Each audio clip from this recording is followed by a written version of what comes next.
दोस्तों, बहुत समय पहले की बात है। एक नगर में लोग खुशियां मना रहे थे। उस नगर में खुशियों का माहौल था। एक तरफ जहां लोग खुशियां मना रहे थे, वहीं पर दूसरी तरफ एक लड़का उन सब से अलग होकर एक पेड़ के किनारे उदास होकर बैठा था। उसे मन ही मन ये चिंता सताए जा रही थी कि परीक्षा नजदीक आ चुकी थी और वह चाहकर भी पढ़ाई नहीं कर पा रहा था। वह चाहकर भी पढ़ाई में मन नहीं लगा पा रहा था। वह जितना पढ़ाई के बारे में सोचता, उसके चेहरे पर उतनी ही निराशा और हताशा बढ़ जाती। वह इन सभी विचारों के बारे में सोच ही रहा था कि तभी वहां से एक गुरुवर गुजर रहे थे। उन्होंने जब उस लड़की को देखा तो वह यह समझ चुके थे कि लड़का कुछ परेशान है, जरूर कोई समस्या है। इसलिए वह उस लड़के के पास पहुंचे और उस लड़के से कहते हैं, क्या बात है बेटा? पूरा गांव खुशियां मना रहा है, गांव में खुशियों का माहौल है और तुम यहां इस सुनसान जगह पर इस पेड़ के नीचे अकेले बैठे हो और तुम बहुत उदास भी लग रहे हो। आखिर क्या बात है? उन गुरुवर की यह बात सुनकर उस लड़के ने जबरदस्ती अपने चेहरे पर मुस्कान लाने की कोशिश की, लेकिन मन में चिंता भरी होने के कारण वह मुस्कुरा ना सका। इस पर गुरुवर एक बार फिर उस लड़के से कहते हैं, क्या बात है बेटा? तुम इतनी गंभीर मुद्रा क्यों बनाए हुए हो? आखिर क्या समस्या है? तुम मुझसे बता सकते हो? इस पर वह लड़का उन गुरुवर से कहता है, हे गुरुवर, मेरी परीक्षा बहुत नजदीक आ चुकी है और मैं चाहकर भी पढ़ाई नहीं कर पा रहा। पढ़ाई में मेरा मन ही नहीं लग रहा। इस पर वह गुरुवर उस लड़के से कहते हैं, परंतु क्यों? इसके पीछे कोई तो कारण होगा। इस बार वह लड़का उन गुरुवर से कहता है, हे गुरुवर, मैं जब भी पढ़ाई करने बैठता हूं और इस बीच अगर कहीं भी मैं अटक जाता हूं तो मेरे मन में तरह तरह की शिकायतें उभरने लगती हैं। चिंता मुझे परेशान करने लगती है और एक के बाद एक नकारात्मक विचार मेरे मन में उमड़ते ही चले जाते हैं और उसके बाद मेरा पढ़ने में तनिक भी मन नहीं लगता। मैं चाहकर भी पढ़ाई में मन लगा ही नहीं पाता और देखते ही देखते जब मैं उन नकारात्मक विचारों के सामने हार जाता हूं तो मैं अपनी किताबें बंद कर देता हूं और फिर ऐसे ही कहीं पर निकल जाता हूं, कभी अपने मित्रों के साथ तो कभी अपने आस पड़ोस के लोगों के साथ। मैं अपना काफी समय यूं ही खराब कर देता हूं। हालांकि भीतर से तो मैं चाहता हूं कि मैं पढ़ाई करूं, अन्यथा मुझे इसका परिणाम भोगना होगा, लेकिन मैं चाहकर भी पढ़ाई कर नहीं पा रहा और ऐसा करीब पिछले 2 महीनों से मेरे साथ हो रहा है। मैं इन नकारात्मक विचारों से जितना छुटकारा पाने की कोशिश करता हूं, ये नकारात्मक विचार मुझे उतना ही घेर लेते हैं और ये मुझे डराते हैं, मुझे परेशान करते हैं। मैं चाहकर भी इनसे छुटकारा नहीं पा रहा। उन गुरुवर ने उस लड़के की सारी बातें ध्यानपूर्वक सुनी और फिर वह उस लड़के से कहते हैं, बेटा, मैं तुम्हारी मन की बातें समझ रहा हूं, लेकिन क्या तुम इसे एक उदाहरण के तौर पर समझा सकते हो? इस पर वह लड़का उन गुरुवर से कहता है, हे गुरुवर, परीक्षा बहुत नजदीक है और मैंने कुछ हद तक पढ़ाई भी कर ली है, लेकिन जो बची हुई पढ़ाई है उसके लिए मुझे हर दिन करीब 10 से 14 घंटे तक यूं ही मन लगाकर पढ़ना होगा। इसके बिना मैं किसी भी हालत में अपनी पढ़ाई पूरी नहीं कर पाऊंगा। जब यह ख्याल मेरे मन में आता है तो मैं डर जाता हूं। मैं भीतर ही भीतर कांप उठता हूं और देखते ही देखते मेरी हिम्मत जवाब देने लगती है और मैं हार मान लेता हूं। और फिर उसके बाद मेहनत करने का मानो मेरा मन ही नहीं होता। मैं चाहकर भी ध्यान नहीं लगा पाता और अगली चीज जो मुझे परेशान कर रही है। रुको रुको बेटा, उन गुरुवर ने उस लड़के को रोकते हुए कहा, पहले हम एक एक करके तुम्हारे मन के उन नकारात्मक विचारों को समझने की कोशिश करते हैं, उन चिंताओं के पार जाने की कोशिश करते हैं, उनसे कुछ सीखने की कोशिश करते हैं। इतना कहकर गुरुवर उस लड़के से कहते हैं, बेटा, तुम यह कहना चाहते हो कि तुम्हें इस बात की चिंता है कि तुम अपनी बची हुई पढ़ाई कैसे पूरी करोगे, तुम एक दिन में इतनी मेहनत कैसे करोगे? तो क्या तुम्हें इस चिंता के पीछे कहीं ना कहीं शिकायत नहीं नजर आ रही? उन गुरुवर की यह बात सुनकर वो लड़का थोड़ा सा हिचकिचाते हुए उन गुरुवर से कहता है, हे गुरुवर, कैसी शिकायत? इस पर वह गुरुवर मुस्कुराते हुए उस लड़के से कहते हैं, बेटा, जब पढ़ाई करते वक्त तुम कहीं पर अटक जाते हो और बची हुई पढ़ाई के बारे में जब तुम सोचते हो, तब तुम खुद से शिकायत करते हो कि मैं तो कमजोर हूं, मैं इतनी मेहनत नहीं कर सकता, मैं भला ये कैसे कर पाऊंगा, मैं भला एक साथ 10 से 14 घंटे तक कैसे पढ़ाई कर सकता हूं? जरा खुद से पूछो, ये जो शिकायतें तुम खुद से कर रहे हो, ये सच है या झूठ, या केवल ये सभी तुम्हारे मन की एक सोच है?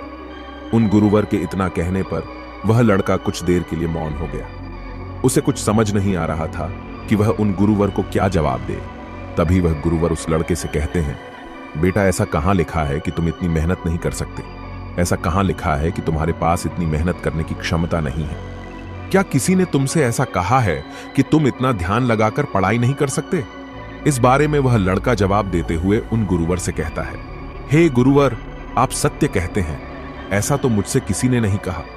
इस पर वह गुरुवर उस लड़के से कहते हैं, बेटा, तो तुमने खुद से यह कैसे मान लिया कि मैं इतना कमजोर हूं और मैं ऐसा नहीं कर सकता, मैं ध्यान लगाकर पढ़ाई नहीं कर सकता?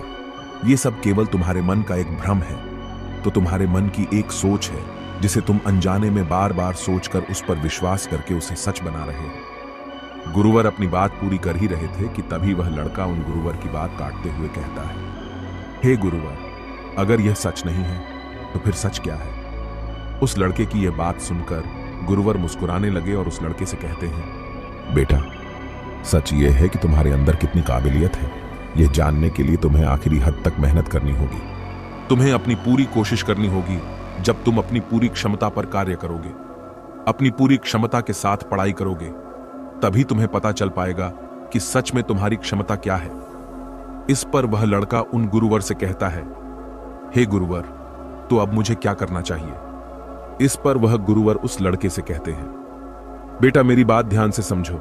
हर चिंता के पीछे एक सकारात्मक संदेश होता है जिसे हमें पहचानने की आवश्यकता होती है।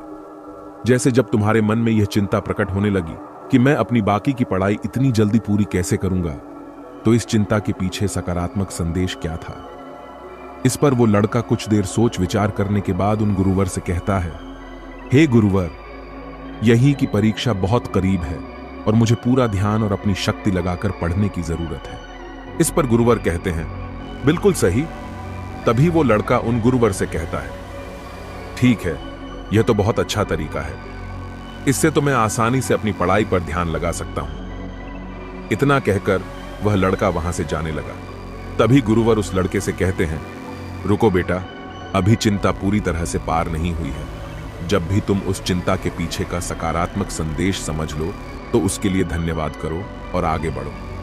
अपने आप से कहो कि मैंने उस चिंता के पीछे का संदेश समझ लिया है और अब मैं पूरी ईमानदारी के साथ मेहनत करने के लिए तैयार हूं। मैंने यह भी स्वीकार कर लिया है कि मेहनत करने में मुझे कष्ट भी होगा, तकलीफ भी उठानी पड़ेगी, लेकिन मैं हार नहीं मानूंगा। यह संदेश मुझ तक पहुंचाने के लिए आपका शुक्रिया। आगे गुरुवर लड़के से कहते हैं, जब तुम खुद से ऐसा कहोगे तो तुम्हें तत्काल अच्छा महसूस होगा, हल्का महसूस होगा, क्योंकि तुम्हारे अंदर का विद्वंद युद्ध पूरी तरह से समाप्त हो चुका होगा और तुमने उस चिंता के पीछे का संदेश भी अच्छी तरह से समझ लिया होगा। तुमने यह स्वीकार कर लिया है कि हां, मुझे लंबे समय तक ध्यान करने की आवश्यकता है, मुझे मेहनत करने की आवश्यकता है, साथ में मुझे थोड़ी सी कष्ट और तकलीफ भी उठानी पड़ेगी। हो सकता है कि इससे मुझे थोड़ी थकान भी हो, लेकिन मैं मेहनत करने से पीछे नहीं हटूंगा। यह सब स्वीकार करते ही तुम्हारे अंदर एक ऊर्जा उत्पन्न होगी और ऐसा इसलिए होगा क्योंकि तुम्हारे मन का बोझ पूरी तरह से हल्का हो चुका है। तुमने उन चीजों को स्वीकार कर लिया है जो चीजें तुम्हारा मन तुमसे स्वीकार करवाना चाहता था। किंतु अब यही मौका है। इस मौके को खाली मत जाने देना और तत्काल इस पर निर्णय लेना, तत्काल इस पर कार्य करना, तत्काल इस सकारात्मक संदेश को अपना विश्वास बना लो। इसे बार बार दोहराओ ताकि तुम इस पर पूरी तरह से विश्वास करने लगो। आगे गुरुवर उस लड़के से कहते हैं, बेटा, यह कठिनाई का ही समय होता है, जो कुछ कर दिखाने का होता है, दर्द को ताकत में बदलने का होता है। इस दुनिया में जितने भी महान लोग हैं, जिन्होंने भी अपने जीवन में कुछ बड़ा हासिल किया है, उन्होंने इसी तरह अपनी शिकायतों, अपनी कमजोरियों को ताकतवर और सकारात्मक सोच में बदला है, उस पर पूर्ण रूप से विश्वास किया है और तभी वे लोग इतनी ऊंचाइयों तक पहुंच पाए हैं। आगे गुरुवर उस लड़के से कहते हैं, बेटा, अब तुम मुझे अपनी अगली समस्या बताओ और इसका निवारण भी तुम खुद ही करो। इस पर वह लड़का कुछ देर सोच विचार करने के बाद उन गुरुवर से कहता है, हे गुरुवर, कभी कभी मुझे लगता है कि मैंने बहुत समय खराब कर दिया, मैं हार चुका हूं। अगर मैंने 6 महीने पहले मेहनत की होती, इन चीजों की शुरुआत कर दी होती, तो आज मैं कहीं और होता। मुझे ऐसा लगता है कि अब इतनी मेहनत करके मुझे कोई लाभ नहीं होगा। इस पर गुरुवर उस लड़के से कहते हैं, बेटा, अब मुझे यह बताओ, इस चिंता के पीछे शिकायत क्या है? वह लड़का उन गुरुवर की बात मानते हुए कुछ देर के लिए उन विचारों पर सोचता है, लेकिन उसे कुछ भी समझ नहीं आता। तभी गुरुवर उस लड़के से कहते हैं, बेटा, तुम खुद से शिकायत कर रहे हो कि तुमसे गलती हुई है और अब मैं इसे सुधार नहीं सकता। तुम्हें ऐसा लगता है कि गलती होना मतलब हार मानना, लेकिन जरा अपने आप से पूछो कि जो शिकायत अपने आप से कर रहे हो यह कोई सच है या केवल सोच। इस पर वह लड़का कुछ देर सोच विचार करने के बाद उन गुरुवर से कहता है, हे गुरुवर, गलती मतलब हार मानना होता है। यह तो मेरी एक सोच है, लेकिन सच क्या है? इस पर गुरुवर उस लड़के से कहते हैं, बेटा, जब तुम संघर्ष करोगे तो तुम्हें खुद ही पता चल जाएगा। लेकिन अब मेरा यह प्रश्न है कि मुझे यह बताओ कि इस चिंता के पीछे का सकारात्मक संदेश क्या है? इस पर वो लड़का कुछ देर फिर से सोच विचार कर उन गुरुवर से कहता है, इस चिंता के पीछे का सकारात्मक संदेश यह है कि अब मैं यह गलती दोबारा नहीं होने दूंगा। मैं अपने जीवन में ऐसी स्थिति कभी दोबारा आने ही नहीं दूंगा जहां मेरी तैयारियां कम पड़ जाएं और मैं हार मान बैठूं। आगे वह लड़का उन गुरुवर से कहता है, हे गुरुवर, चिंता के पीछे का यह सकारात्मक संदेश मुझे मिल चुका है। आपसे मैं ऐसी गलतियां कभी नहीं होने दूंगा। मैं हमेशा सीखता रहूंगा। ऐसे में सही कर्म करने के पीछे ध्यान दूंगा। हर कर्म को सही समय पर करूंगा। इतना कहकर वह लड़का उन गुरुवर से फिर कहता है, हे गुरुवर, उस सकारात्मक संदेश को स्वीकार करने के बाद मुझे अब बहुत अच्छा लग रहा है। मैंने कभी नहीं सोचा था कि इन चिंताओं के पीछे जो सकारात्मक संदेश होते हैं वह इतने ज्यादा शक्तिशाली होते हैं। आगे वह लड़का उन गुरुवर से कहता है, हे गुरुवर, कृपया करके मुझे एक बार और इसे अच्छे से समझाइए। मैं इसे अच्छे से समझना चाहता हूं ताकि मैं ऐसी गलतियां दोबारा न करूं। आगे लड़का उन गुरुवर से अपनी अगली चिंता बताते हुए कहता है, हे गुरुवर, मुझे इस बात की बहुत चिंता होती है। इतनी पढ़ाई करने के बाद भी यदि मेरा चयन न हुआ तो मेरे रिश्तेदार, मेरे पड़ोसी और मेरे गांव वाले क्या कहेंगे? इस पर गुरुवर मुस्कुराते हुए उस लड़के से कहते हैं, बेटा, चिंता के पीछे की शिकायत देखो। इस पर वह लड़का कुछ देर शांत हो गया और कुछ देर सोच विचार करने के बाद वह गुरुवर से कहता है, हे गुरुवर, मैं खुद से कह रहा हूं कि लोग मुझे पसंद करेंगे तो ही मैं खुद को पसंद करूंगा। इसका अर्थ यह हुआ कि मैं दूसरों की सोच पर निर्भर हूं।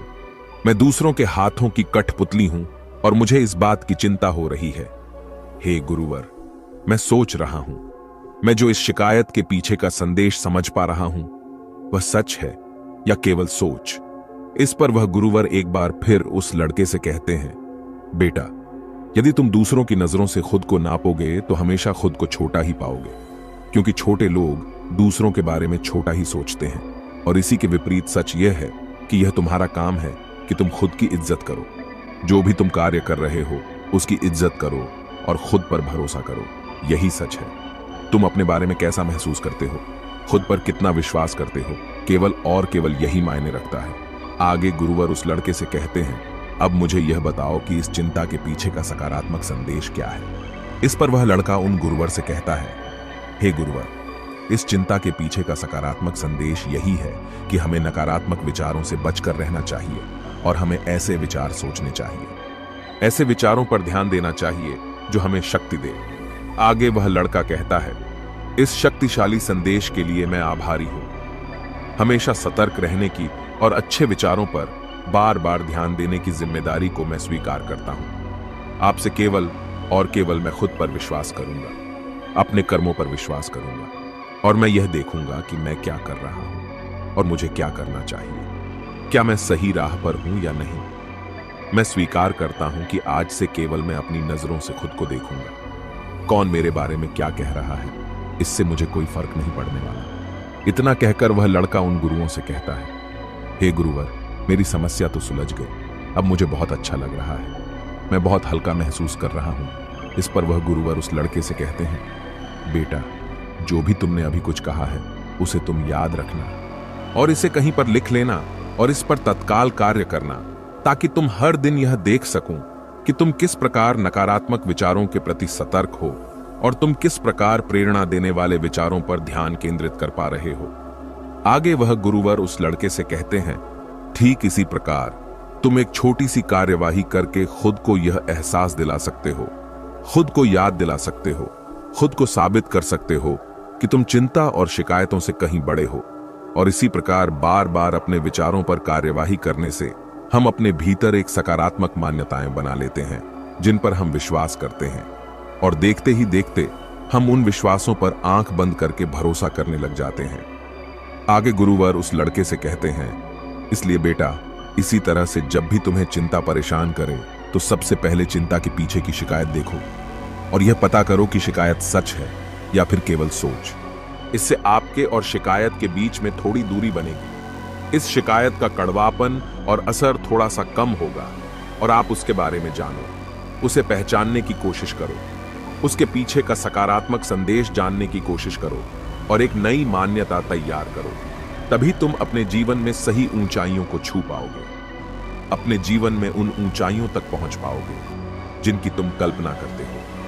इतना कहकर वह गुरुवर शांत हो गए और उस लड़के को भी अभी समझ में आ चुका था कि वह अपने जीवन में बेवजह की चीजों से डर रहा था, जबकि उसे अपने विचारों से लड़ने की जरूरत थी और वह अपने आप से लड़ रहा था। उसने जाने अनजाने अपने मन में नकारात्मक विचारों की मान्यता तैयार करनी थी, जिन पर वह आंख बंद करके भरोसा करने लगा था। किंतु उसे तो अपने सकारात्मक विचारों पर ध्यान केंद्रित करना चाहिए था। इसके बाद उस लड़के ने गुरुवर को प्रणाम किया और वापस घर लौट आया। अब से वह दिन रात मेहनत करने लगा, खूब मन लगाकर पढ़ाई करने लगा और जब उसके मन में कोई नकारात्मक विचार उत्पन्न होते तो वह उस नकारात्मक विचारों के पीछे का संदेश समझता और खुद से उन गलतियों को स्वीकार करता, जिससे उसके मन में सकारात्मक ऊर्जा का निर्वाह होता और अपनी कमजोरियों को ताकत बनाकर वह आगे बढ़ता जाता।